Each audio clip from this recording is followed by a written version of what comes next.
Fred Durst.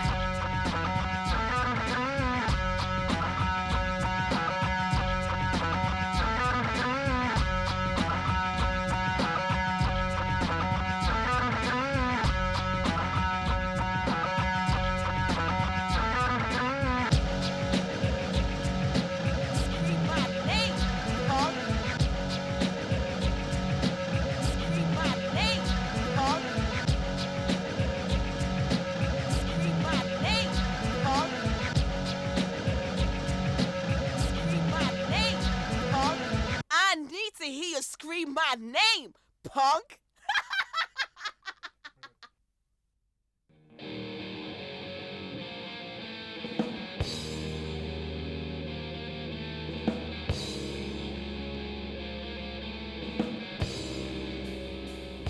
I'm Rob. I play guitar. I spent some time with Bizkit in the band. Don Otto was the drummer, and his cousin Sam Rivers was a bass player. And Fred was the singer. I played guitar. That was the first version of the band. They're awesome. They say fuck a lot. I did not have sex with this man.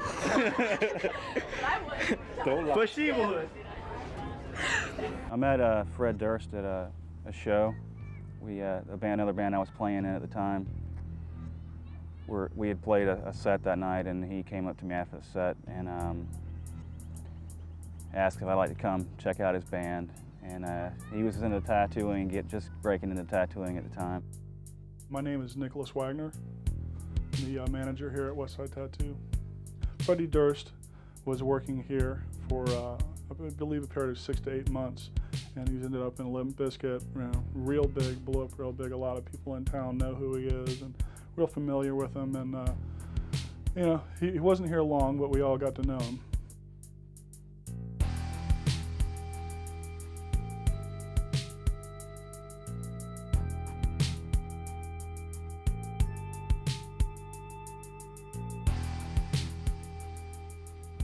I met the band, met John and Sam, we jammed. It was, chemistry was pretty incredible. I mean, these guys are good musicians. Fred's a great singer. No doubt about that. He writes great songs. I mean, that happened right from the get-go. There was no question about it. I knew from day one the band was going to blow up. Hey, we're here to see Limp Bizkit. I can't wait for the show. Hell yeah. My name's Sean Mahoney. I guess I was the t-shirt guy for a while when I first started out. And that's how everybody knows me, the t-shirt guy. Musicians, all of them, outstanding. I mean, outstanding. John, the drummer, is just amazing. I mean, he amazes me. I think everybody in the band can play everything. I mean, they got Fred gets on the drums, gets on the guitars. I mean, sitting on the tour bus, Fred plays the guitar on the tour bus, and sitting there making beats. John and Lethal are making beats on the MPC machine and everything. It's pretty cool. They're really good at what they do. I mean, I'll give them that much. Originally, it was always pronounced Limp Bizkit, I believe, but originally the name was spelled B-I-Z-K-U-T, the biscuit was, but they changed it because they didn't want people pronouncing it Bizcut, I believe. One of the guys that worked for the band was known to smoke a lot of marijuana, and he made in passing a remark about his brain being the consistency of a Limp Bizkit due to all the THC, and I think Fred kind of picked up on it and went from there. Say, hey, we want some beep, say. And it was all, it was history from there. Everybody that you ran into that hadn't heard the name, they were like, what the fuck are you talking about, man? You guys are stupid. What kind of name is that?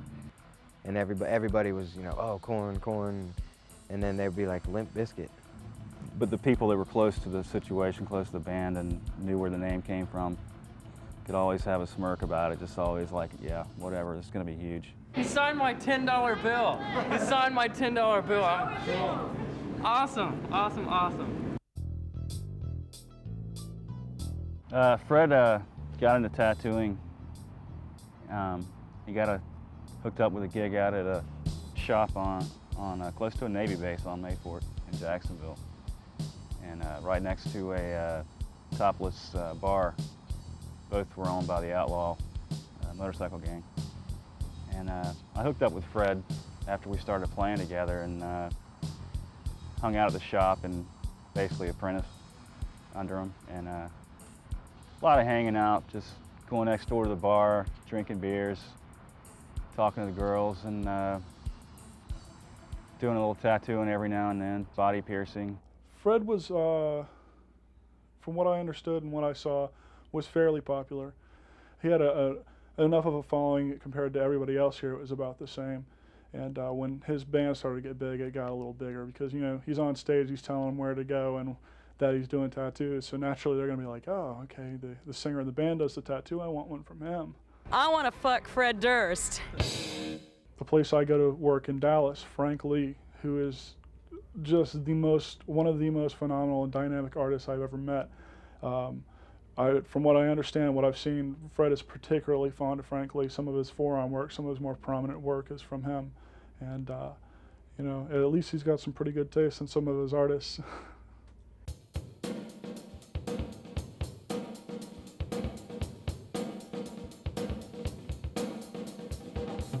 And he continued to work in different shops until I guess 6 months into his career as a tattoo artist, he had a stint in Philadelphia. He worked up there for probably 4 or 5 months, and that was during that time that the band kind of took a break for a while. I'm going to stop here because this is like Wes enters the picture.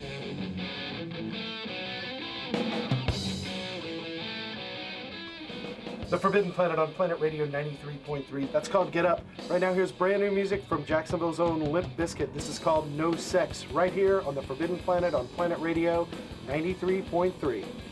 I'm Robert Goodman. I do a show called Forbidden Planet and a show called Open House here in Jacksonville on Planet Radio 93.3. My show was like the first show that really supported Limp Bizkit and gave them a lot of airplay.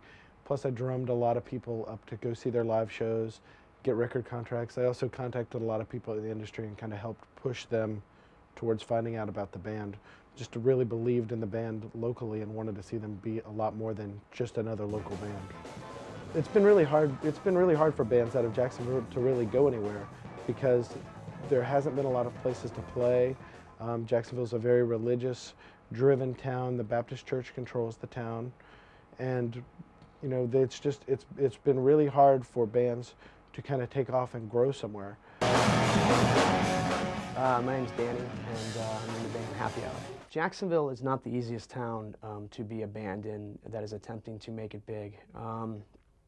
Limited clubs, a very lackluster downtown scene, and just an apathy that most other cities of this size don't have.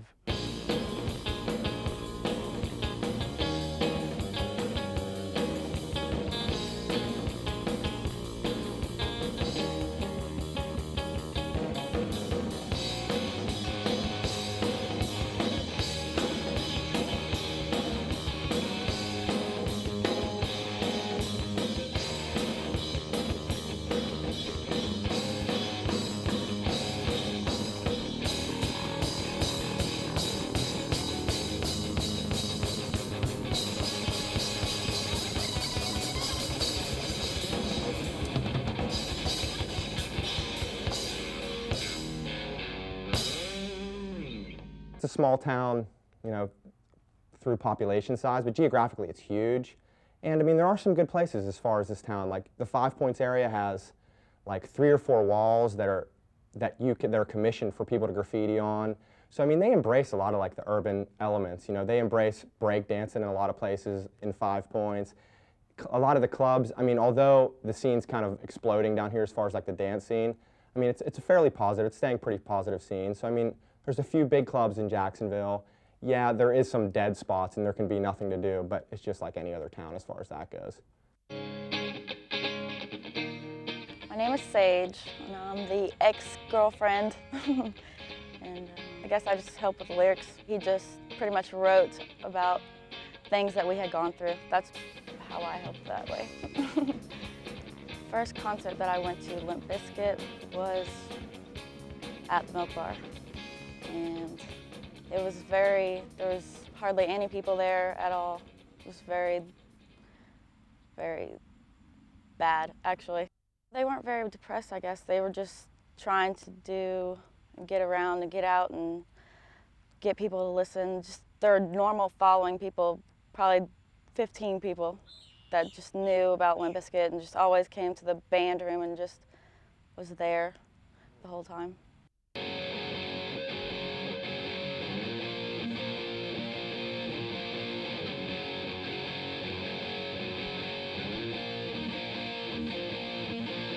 Last year, sometime in Orlando, it was the Ozfest, but they didn't headline or anything, but that was the biggest that he was involved with that I went to. I didn't like it at all. I didn't like flying, but I did it a lot from LA to here all the time, or usually just to different cities that they were at and stay on the tour bus for a couple days and fly home and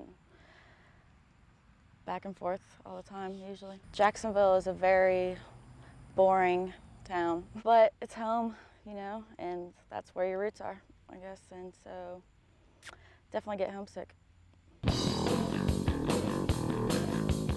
My name's Kevin Conley.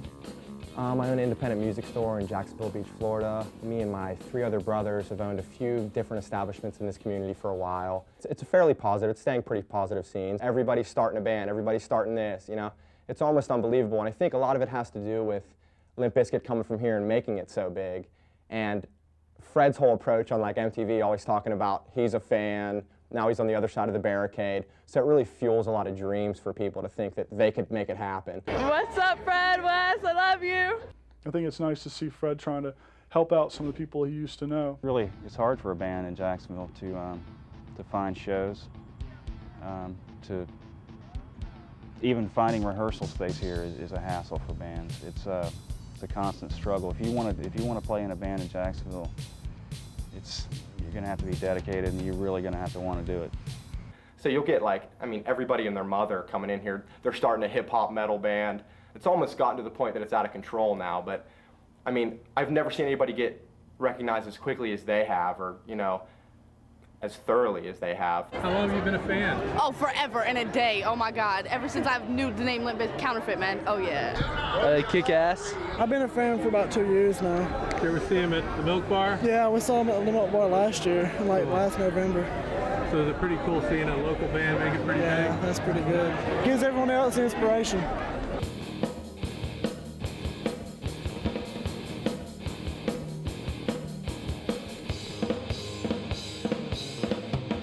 My name is John Citroni. I am the Arts and Entertainment Editor for Folio Weekly. They were becoming a fairly well-known local band. They didn't have the stature of what might be called a regional act. But I started hearing about them playing, you know, being the calendar editor here at the time, I was putting their show dates into the calendar and misspelling their name. And didn't know much about them except that they were playing the clubs with everybody else. Their act hasn't really changed. In fact, I remember seeing Limp Bizkit, oh geez, I would say a couple years ago, a good year before $3 Bill Y'all came out, and they were playing a show and there weren't that many people there, but they were still really into it. Fred was still running all over the place and screaming. So the music may not have changed. It may have evolved. I mean, they do some different stuff now.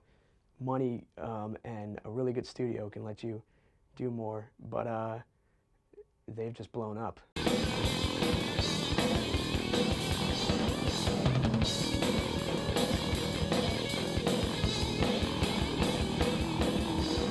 Pretty much at the time it was smaller venues, club scenes, a lot of dark places, stuck in the corner, you know.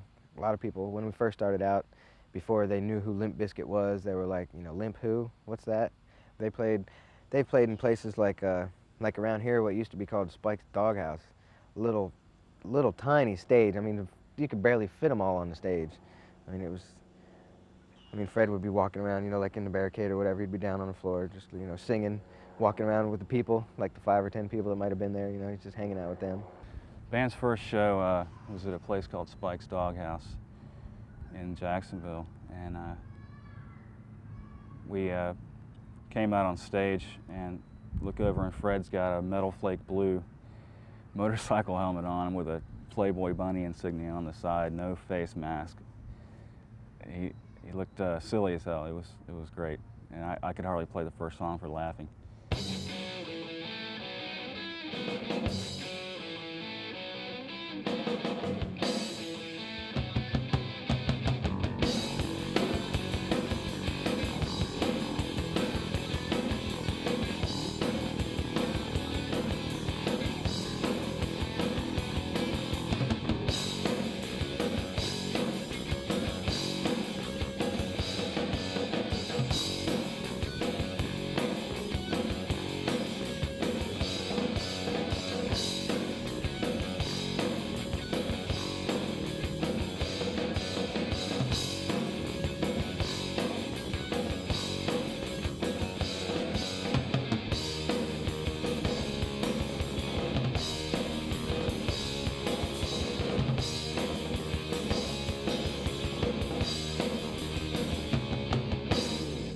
West Borland is performing God, bro. Limp Bizkit in the house, y'all. Hell yeah.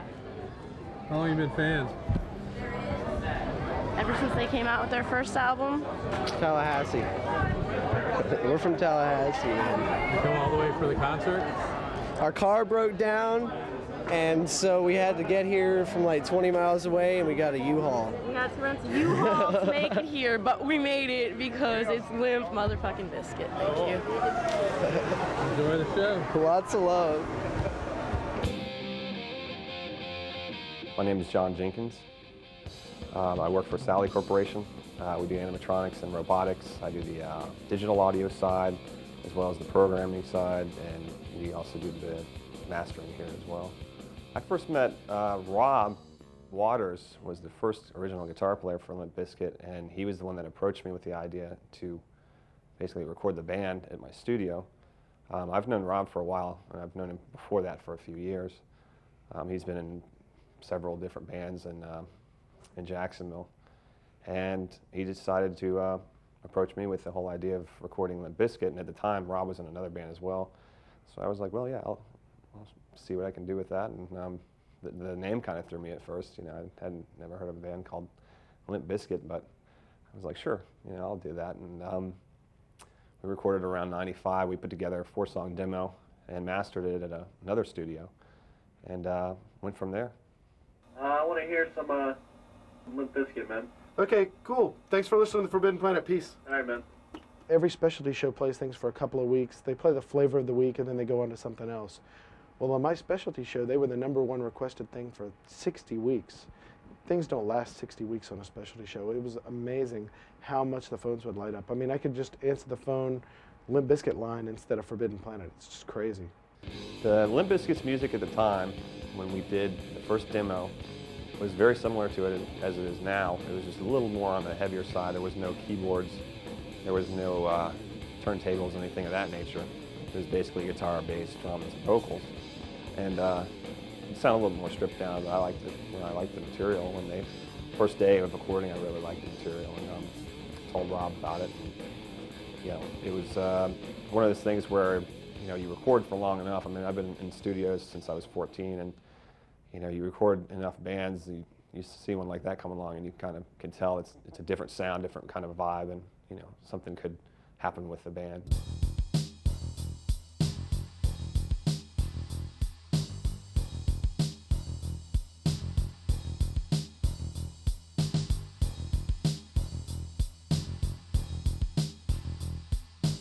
I think adding DJ Lethal to the roster of Limp Bizkit was when the people in Jacksonville really took notice and said, hey, they got the House of Pain DJ with them. They may really break out of here. They may really do something outside of Jacksonville and really go somewhere. Because before, I think people, they were a phenomenal local band, but most local bands have stayed local bands. And when you added someone who'd already been touring and been hugely successful, had bands like Rage Against the Machine open up for House of Pain, you know, they realized that they were really going to go somewhere. And I actually had a funny story. The first time I met Lethal was the time they came in with the DAT player to the studio, and they were going to play like a lot of the loose versions of the songs on the air. Well, they came in and they introduced him as Lee, and I knew that he was still living in LA and that he had not moved to Jacksonville. So I was assuming that this was just their friend Lee. And when he got here, he had forgotten the DAT player. And I was like, what do you mean you forgot the DAT player? And I was kind of mad because I thought it was just their friend who was, you know, didn't take it seriously. And I almost kind of yelled at him. And then afterwards, he was very cordial. He said, let me go back to my house. I'll get the DAT player. I'll be back in 10 minutes. If you stall for 10 minutes, we'll get the whole thing straightened out. I really apologize. He left, and I looked at Wes, and I said, who was that guy? And he goes, that's Lethal from House of Pain, or formerly from House of Pain. And I just completely felt ridiculous. When Limp Bizkit added DJ Lethal, I think it definitely changed their sound. He is a very experimental DJ. He's not just somebody that scratches records. You know, he runs his things through, you know, guitar pedals, effects processors, Marshall cabinets. I mean, he really tries to come up with sounds that are going to be just as much a part of the music as a guitar is. And a lot of the times, when you listen to their material, it's like sometimes you can't tell what's what. I mean, and that's a good thing to me. You know, it's like it makes the music that much more interesting to listen to, and not a lot of people are doing that. Mark Faulkner. I'm a freelance writer for the Florida Times Union. The Milk Bar is a downtown nightclub. It's actually located in the basement of a building. It was very dark. The walls were painted black, the floor was painted black, the ceiling was painted black. There was lighting somewhat, but very minimalistic, a couple bars. But it was, I would say, one of the foremost places for new music in the Jacksonville area at the time. Did you go see him at the Milk Bar? And stuff? Yeah, Milk Bar on Dante's Purgatory. What's your favorite song that they do? Break Stuff. My name's Jason, and this is the Milk Bar at Paradome nightclub. We had a smaller room inside the Milk Bar called the Green Room, and we would audition local bands in there, let them play on a certain night, and then if they brought in a crowd or if they showed promise, then we'd book them to open up for our national acts. When they were playing in the Green Room in the Milk Bar, little tiny place, I mean, 10, 20 people maybe. I mean, they were loud. They still put on a good show. I mean, they weren't holding back because there wasn't very many people there, I'll tell you that. I mean, they were giving it all they had every time. They brought in about 30 people the first time they played, which still was not bad for a lot of local bands, and but they had a lot of, you know, they had it together. From then, it almost doubled every time they played. The first time I saw them live was in March of '96. They were playing as an opening act at the Milk Bar downtown with a band called the Evil Mothers out of San Antonio, Texas. There was probably about 300 to 400 people there for the show, and it was just it just amazed me how much energy the band had while they were on stage. They had complete control over the crowd. The stage setup was very minimal. All they had to the left and to the right on top of the speakers were two little light brights with a flashing red light inside with an L and B cutout on top of the speakers on either side of the stage. But just for their entire set, they wrapped it up with a cover of Paula Abdul's Straight Up, and it was just a phenomenal show. After they were done, the crowd realized they weren't doing an encore, that everyone left, and there was about 12 people for the headlining act.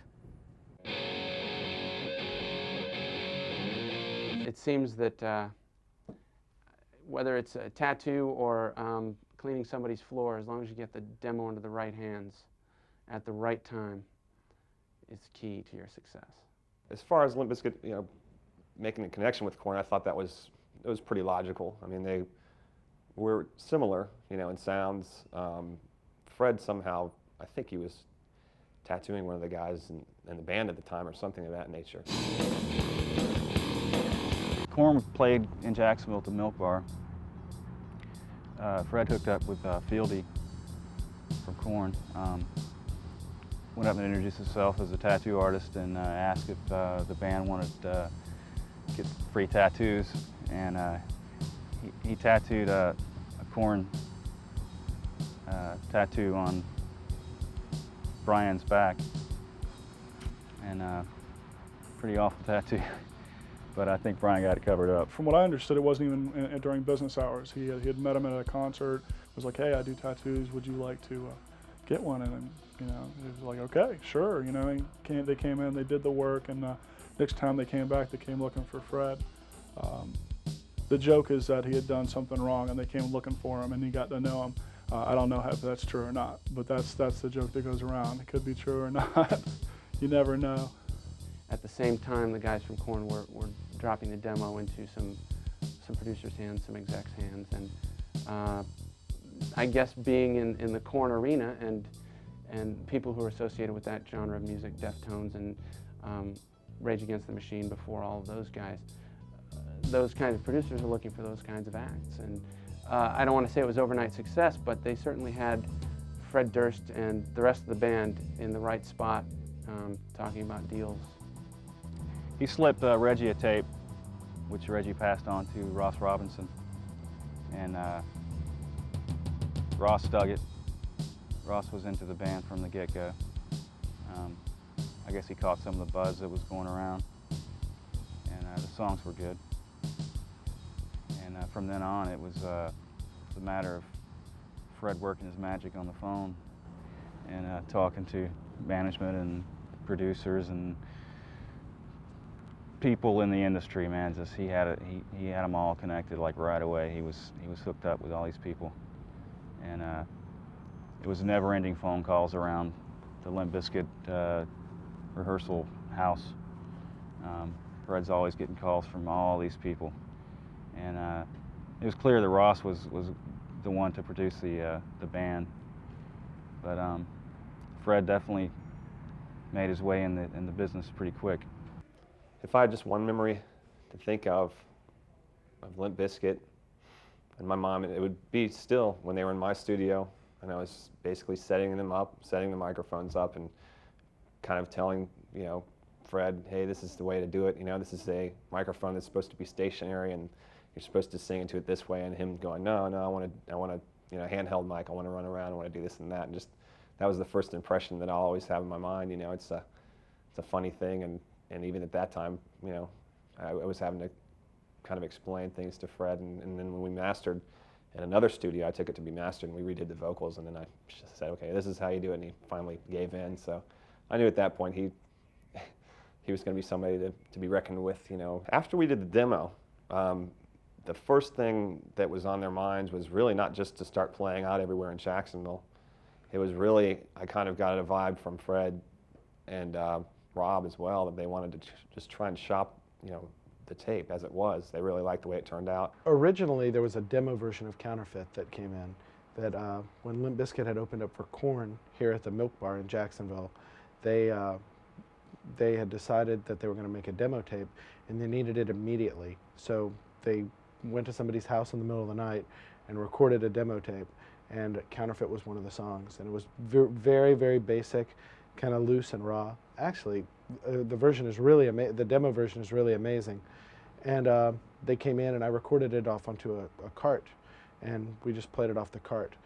That was originally the only track we had, and I played that for almost a year. As far as Fred Durst is concerned, I think he did have a lot to do with the band because of the fact that he just has a mindset where it's like, yeah, you know, I want to get this band signed, I want to do something musically. So he pretty much, and he has a good personality for that, to talk to other people and to say, you know, this is what we're kind of trying to do. You know, can you do this for us? Can you do that for us? And he's good at that. Okay, Smith, so nice meeting all you guys. Awesome. What? Take off your shirt. Get out of my face, dude. I know that Korn came through town. They played Club 5, and we took the tape to Korn after they played or before they played, one of the two. Went to the bus, listened to it, they liked it, you know, and I think they gave it from that point to Ross Robinson, and that's how the ball kind of started to roll. Fred was pretty abrasive. He was definitely a rock star before he got to be a rock star. He had the mentality, and I can't say I'm surprised he made it, because when someone's that aggressive, they're going to get what they want. Each one of them in the band would go out and get all their friends to come, and Fred, the singer, was really good about getting people motivated to come out and see his shows. We left Jacksonville 2 days before Labor Day. On Labor Day morning, approximately 6:30, the driver of the van fell asleep, ran off the road. He overcorrected and crashed the van into a guardrail. Everybody had been sound asleep up until the crash, and right when the van started to sway back and forth, people were waking up, and you heard a lot of screaming, and it happened in a matter of a split second, but it seemed like it was, you know, an hour, because the details are so vivid. We hit a guardrail. The van rolled 3.5 times. I was ejected out of the passenger door window. Fred and Sam received pretty serious injuries on their legs and feet. They were asleep in the back, and their feet went through the window. The two roadies that were, we had 3 with us. One was driving, and there were 2 other guys asleep in the back, and it was such a harrowing experience. These guys, here we are, just everybody sound asleep. Next thing you know, the world's spinning around. The back doors flew open, and one of the guys started to fly out, and one of the roadies reached out, grabbed him, snatched him, held him in place until the van stopped moving. John and Sam and Fred, everybody was all cut up. We were banged up pretty good. Terry Balsamo was also in the van. He had glass coming out of his skin for the next 2 or 3 months.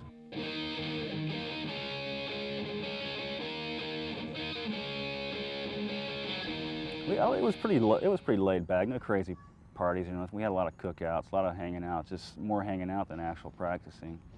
That was always the speed of the band. You'd come over, and it was fighting over the Sony PlayStation to see who was gonna get the next turn, you know, and a lot of hanging out. And in between all the hanging out and having fun and partying, it was let's go jam. No, like, you know, we got to practice now. This is rehearsal. It's got to be serious. It was never like that. It's always fun. We practiced at the house that Fred lived at. He lived there with a guy named Bob, and we practiced as much as possible. Neighbors hated us. Cops were there all the time. The cops showed up at least 2-3 times a week. We usually tried to stop. You know, we'd get a little warning or somebody looking out the window, and now the cops are here. We'd shut down. Everybody would act casual, you know, hang out outside or something in the backyard until the cops left, and they were always pretty cool. Nobody got arrested. They threatened to arrest the residents of the house a couple of times. Never happened. Yeah, the song Stinkfinger was Fred's take on the attitude of the neighbors, which was they didn't like the band being there. The yard always looked like shit. I mean, they never mowed the grass.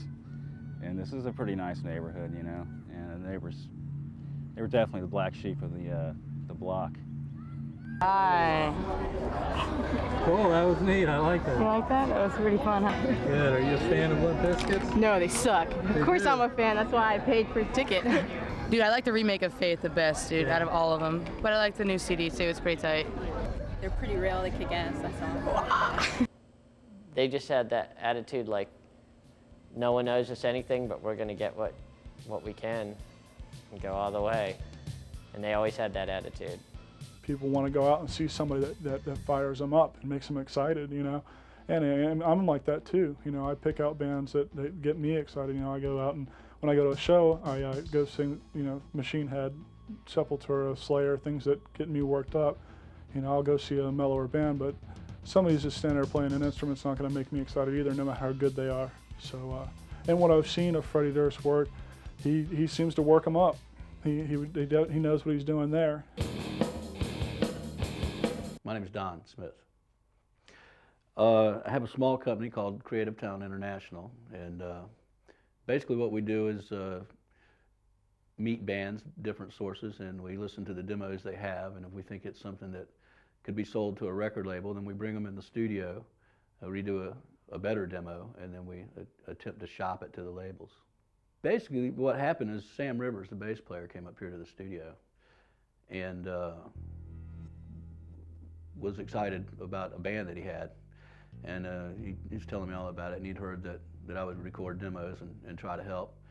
And so he invited me over to the band room where they were practicing, and they set a stool up in the middle of the floor, and I sat there and listened to the set, and then I just instantly knew these guys are good. This is real good. It's different, and it's really, really good.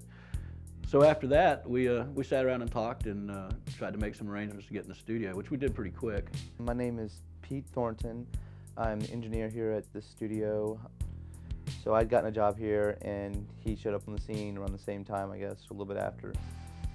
And we started working on different projects, I guess, right from the beginning. The lineup at the time was Fred Durst, obviously, Wes Borland, his brother Scott, John Otto, and Sam Rivers. At the time, he said they were rehearsing right down the street from the studio, and I had to see them. They were awesome, and just went on and on about them, and I was like, oh yeah, okay, whatever, you know. And eventually he brought them into the studio, and we recorded like, I guess like 3 songs in about 3 or 4 hours. Just, they were totally prepared, just knocked it out in no time. I think that ended up being the demo that got them their record deal, was the one that we did in just a matter of a few hours, you know. Kind of like Rage Against the Corn, like a Rage Against the Machine meets Corn I described their sound as that at the time, just because that's the only way the only 2 types of music that I was familiar with that were ingredients in their sound were those 2 bands. Although I think that they've totally developed something different from that. Pieces of metal and jazz and hip hop all mixed together. It was just and done their own way. It was done different than anything I ever heard. It was real exciting. Everybody was in here, and then the drummer was out there with the headphones, and they just busted it out basically one take, I believe. When I met them, they were already as talented as any seasoned pro you've ever seen in your life. So it was very exciting to be around them when they were working. Are you a fan? I'm a dad of a fan. Oh, what do you think about Limp Bizkit? I think that I'm on duty tonight watching these 2 right over here. Are you going into the concert? Oh, yeah. Have you heard their music? Yes, I have. What do you think? I think I'll be out in the hallway with all the other parents watching their kids. They have hooks in all their songs. I mean, they've learned how to master the hook, that's for sure. But I mean, something that wouldn't turn somebody away before they even start hearing the lyrics. You know, something that's so heavy that some guy or some woman or some guy is, oh, this isn't my speed, this is way too heavy. Something that, you know, is like, leads into something and doesn't scare people away in the first couple notes with heavy notes. I mean, once they hook people in like that, you know, and then they're going to get to know them as a heavy band too, but they're going to first learn of them as like a lyricist, people who have heavy lyrics and, you know, or have a lot of good content in their band, or tight music band. Well, the things I look for as a music writer, I look for a dedication to their style, to their work, to their music, to their songcraft. And in that show that I saw, I could see the passion behind the music they played. It might not be something that, you know, the common pop listener would listen to, but there's a passion there, a feeling behind it, an emotional impact that the music has. After we did the demo, it's kind of like they became something so much greater than that. They had people coming from record labels out to Jacksonville to see them, and they did this show at the Milk Bar, and it was just unbelievable. They went, the week prior, they went out to all these schools and handed out flyers for and free passes for kids to get in for free, so because they wanted to pack the place out if there was an opportunity for them to get some type of deal. And I couldn't believe it. The place was totally packed full of people, probably over 1,000 people. And they basically just kicked ass. It was awesome. Last time they did a show in our venue was probably 2 years ago. And it was so packed out. It was the biggest night we ever had. And if the fire marshal had been there, we would have been shut down that night. And it was, 120 degrees inside, and there was sweat dripping off the walls, and it was nuts. It was total chaos. And they put on a great show. Don did live sound for him that night, and I think everyone who was there was totally blown away. The one thing that I do remember, for some reason, there's a song called Stalemate that we recorded, and I pretty much just engineered all the sessions. And I think this was the second group of sessions that we did for demos. Or perhaps it was another session that we were doing some new overdubs on. And it was the night of the show at the Milk Bar I was talking about. And up until that point, I was just totally engineered the whole thing. And Fred liked to do his vocals in the control room. And so we're in here, it's just he and I believe. And Don might have been in here, I don't remember. And I just had an idea, and I was like, hey, why don't you try to sing this chorus part? Because usually he just yells it. And he was kind of reluctant, and then he was like, okay, and then we did it, and it came out sounding kind of cool. And then that night, he got on stage and tried doing it, and it was like a total disaster, and he couldn't sing, and he came back in the next day, and I was like, that's a terrible idea, and made us change it. And so I just remember that that was the only time I ever tried to attempt to produce anything. I was a little shocked when the first time I saw Wes on stage was when he had long hair. He had his hair in pigtails, little pink barrettes, just wearing like a half shirt, silver half shirt, real tight. I walked in at the back of the club, and they were like on the other side, and I was like, I didn't know they had a girl in the band. But when I got closer, I saw it was Wes, and I felt like a heel. Working with Korn and Limp Bizkit was actually fantastic because it's such of a family atmosphere. Korn had a tremendous amount to do with them being signed. So obviously Korn wanted them along, and that made it real good. And they wanted to be there because they were friends. And the guys in Korn are just wonderfully nice people, really good people.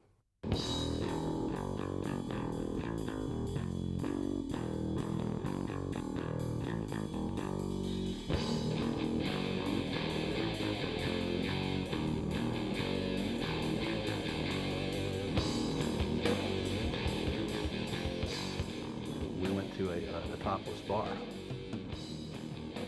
And Wes ran out of dollar bills, so he decided to put all of his change, he dropped it in the girl's G-string, which it fell out and went everywhere, and she was quite upset. And it took me some time to convince her that he wasn't being mean, it was just all the money he had, so he was donating it. Of course, with Wes, he's a super intelligent person, and you never know if he's joking around or if he actually did it innocently, but I think he did it innocently. There was times when we were ecstatic to sell 5 t-shirts. I mean, I'd come back on the tour bus and I'd be like, guys, we sold 5 shirts. They're like, yeah. And it just, every day, it just started getting bigger and bigger and bigger. And it's just like, I mean, hey, we sold 500 t-shirts today. Oh, that's cool, you know. Now they're selling millions of shirts, making millions of dollars.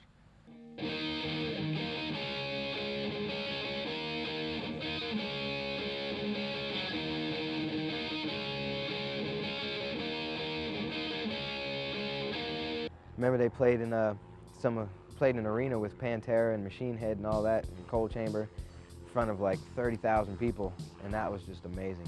I mean, helping out on stage or whatever, and I'd just be like looking out over the crowd, and I'd just be like, wow, there's like 30,000 people there. I mean, personally, I couldn't do it. I mean, I get nervous or something. I mean, but I guess they've gotten used to it or whatever. They do a good job. One time on the bus, we had a few drinks, and I passed out.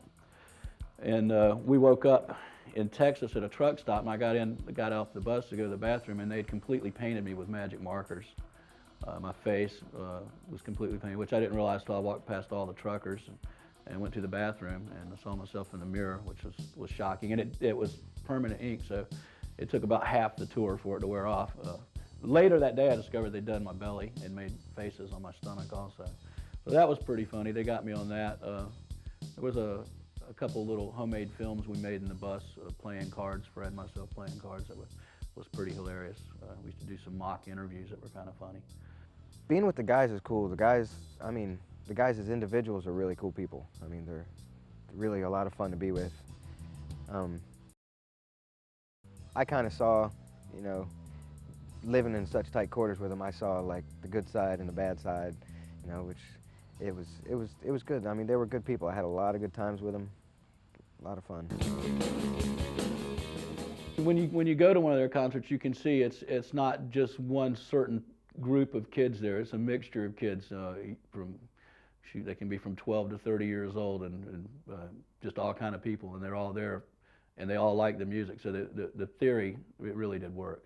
I mean, the band didn't ask me to do it or anything, but because I talk to record companies every week, every like promotion company I talk to, every record company I talk to, I would say, well, you got to check this band out, Limp Bizkit from Jacksonville. And when Flip signed them to Interscope, I had been telling the Interscope guy about him. He goes, hey, we just signed your boys, the guys you've been telling me about. And it was like a couple weeks to a month before he even heard it. And then when he heard it, it was really weird because I'd been telling him about something for a long time, and then it was his project. So I would say that everyone I talked to was aware of them for a long time before, you know, there was anything even to hear. They were always constantly experimenting. At one time they did a Paula Abdul song, and at another time they actually were working on Charlie Daniels' Devil Went Down to Georgia, doing it their way. So they were constantly stretching out and looking around, and Fred came up with the Faith thing and immediately put it into the live set, and the audience went off. So he knew, this is powerful, this is strong. And it turned out that was really the big hit. I always thought Counterfeit would be the big hit, but Faith really kind of took the spot there. What's your favorite song? Faith. Faith. Faith. Faith. Faith was the obvious single. Faith was huge on the phones. I mean, the phone response was just huge to them anyway, but Faith was enormous. They were going to close the gap between what you would say would be white rock, which was more of the metal type stuff, and the black music, which was more of the hip hop rap type thing. Their intention was purposely to cross those boundaries and bring something into coliseums and venues that both everybody could like. After Faith, I saw not just the teenagers buying the album, but also you know, people in their 20s and their early 30s buying the album as well. I think it was the same people who were buying the new alternative rock albums, like the fans of Smashing Pumpkins would buy a Limp Bizkit album. Fans of Blues Traveler would buy a Limp Bizkit album just because the single, I think a lot of people from that age group in their late 20s and early 30s remembered Faith when it came out originally and liked the new take on it. Honestly, the most vivid memory I have of the band entirely is when they performed the acoustic version of Counterfeit in the studio, because they hadn't planned to do it. I said, would you guys want to play live? And you know, because we talked about them playing live, but we never confirmed it up when it came in. I said, you guys going to play live? And they kind of looked at each other and they said, we'll play live, we'll do it. And they just did it totally off the top of their heads, and it was as brilliant as anything on their album. So to me, when I think about it, that was the most amazing thing. Probably because I can't go back and recreate it either. And I think this album's just, I mean, it's already way bigger than anyone really thought it was going to be, and I think it's going to be even bigger. I think, you know, bigger than the Backstreet Boys, bigger than Spice Girls.